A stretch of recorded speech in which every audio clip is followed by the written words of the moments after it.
The first time I saw Greg Paxton, he walked in the room, I went, oh my God, it's Fred Gwynn. Wow. Often with historic preservation, so many people I think of it as elitism, right? There's sort of this eliteness to historic preservation, and that's the stereotype, and stereotypes are often true.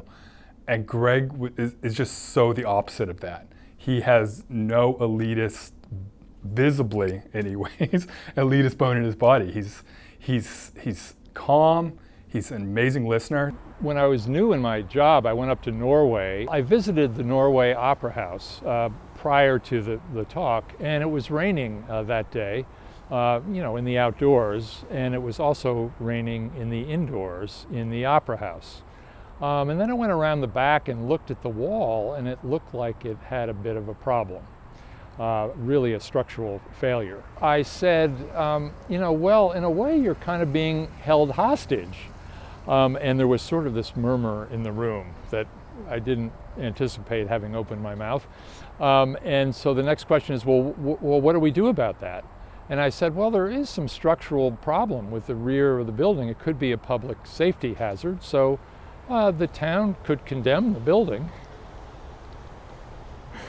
Well, at that, there was a lot of murmuring in the room.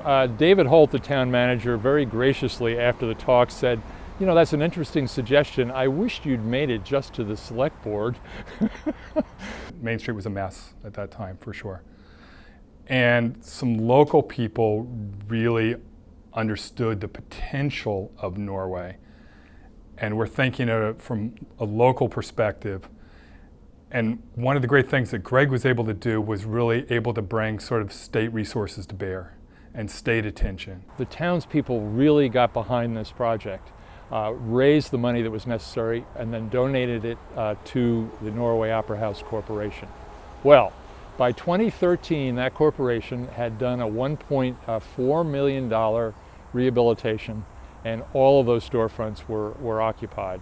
One of the first things he did before he even came to Maine was to work with the folks at Smart Growth Maine and the Maine Office of Preservation, the Maine Commission, Historic Preservation Commission, and also the Speaker of the House office to work on the historic preservation credit. It's amazing, this tax credit, what it's done in Maine. It was passed in 2008.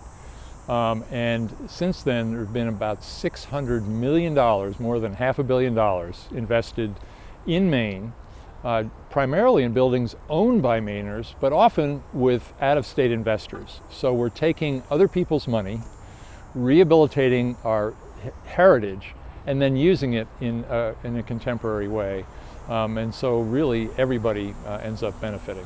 So the second piece was being able to have some technical assistance from his shop, which has been invaluable, because a lot of times we're working with people who they have ideas, they want to do something, but they're not quite sure how am I supposed to approach this. Downtown Norway didn't lose a single business during the last year in COVID.